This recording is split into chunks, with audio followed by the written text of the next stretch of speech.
서울의 한 헬스장에서 한바탕 소동이 벌어졌습니다. 한 남성이 여성 탈의실에 들어갔기 때문인데 직원들도 있었는데 왜 막지 못했을까요? 그럴 만한 이유가 있었습니다.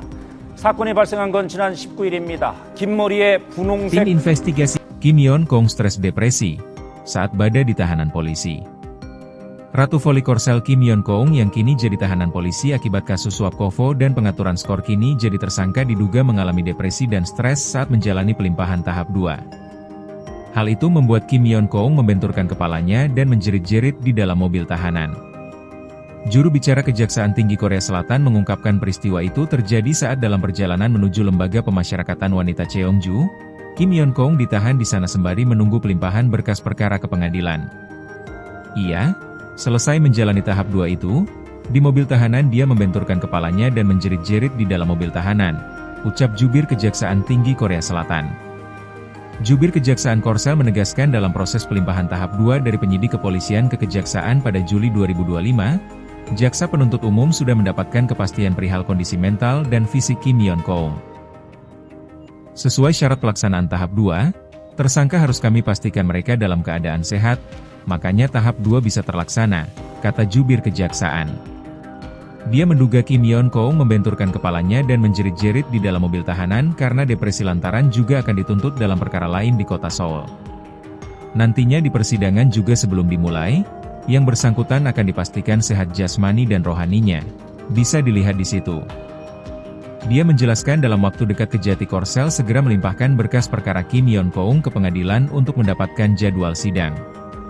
Menurutnya, hanya perkara milik Kim Yeon Kong yang belum masuk ke pengadilan. Dalam waktu dekat ini perkara atas nama Kim Yeon Kong kami limpahkan ke pengadilan, ujarnya. Untuk 4 tersangka lain kini sudah berstatus terdakwa. Mereka adalah 4 petinggi KOFO yang menjabat sebagai konsultan pengawas, pejabat pembuat komitmen, pejabat kuasa pengguna anggaran dan pejabat pelaksana pekerjaan. Mereka telah menjalani sidang perdana di Pengadilan Tindak Pidana Korupsi, Tipikor, pada Pengadilan Negeri Seoul Korsel. Ia, memang hanya Kim Yeon Kong yang belum dilimpahkan ke pengadilan, untuk yang lain sudah, ujar jubir kejaksaan. 실형을 선고받은 건 리그 품위를 손상하는 행위로 판단했지만 선수가 한국배구연맹이 가정폭력 등의 혐의로 법원에서 유죄 판결을 받은 OK금융그룹 세터 박명호에게 자격정지. Setelah Kim Yeon Kong jadi teangka, KOFO jagokan Megawati Hangestri jadi ikon velik voli Korea Selatan. Federasi Bola Voli Korea Selatan, KOFO, berencana menjadikan Megawati Hangestri sebagai ikon baru velik menggantikan Kim Yeon Kong, legenda voli Korea yang telah ditangkap.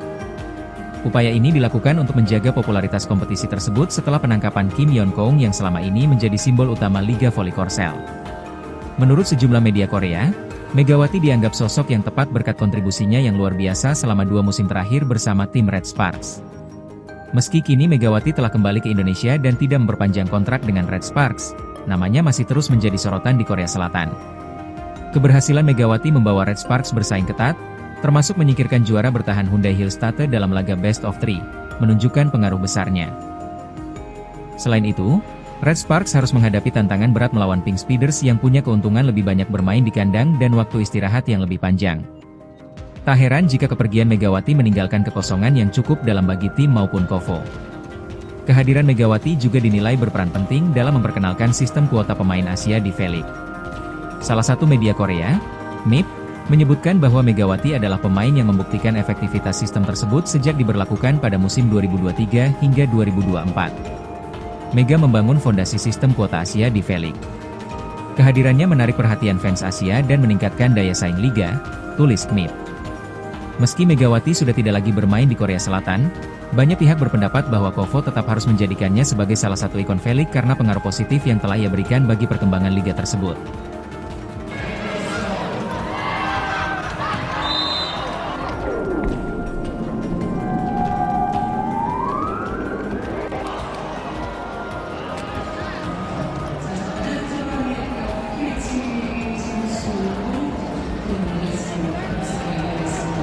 Dituduh melakukan suap KOFO oleh Kim Yeon Kong, Venja Bukilic tunjukkan bukti transfer uang yang dilakukan Kaya agar Bukilic pura-pura cedera.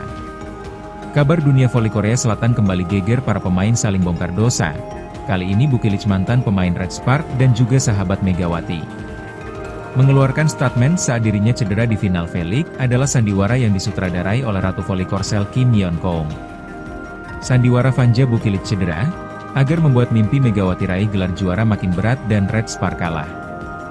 Sandiwara tim voli putri Red Sparks yang diperkuat Megawati Hangestri Pertiwi sedang menghadapi pukulan berat menjelang babak playoff Liga Voli Korea Selatan atau V-League 2024-2025.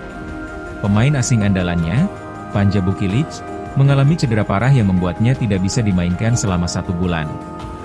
Kondisi ini mirip seperti yang dialami Red Sparks pada musim 2023-2024. Bukilic mengalami cedera saat pertandingan kandang melawan GS Chalters pada putaran kelima Liga Reguler yang berlangsung di Daejeon Chungmu Gymnasium pada Sabtu, 22 Februari 2025.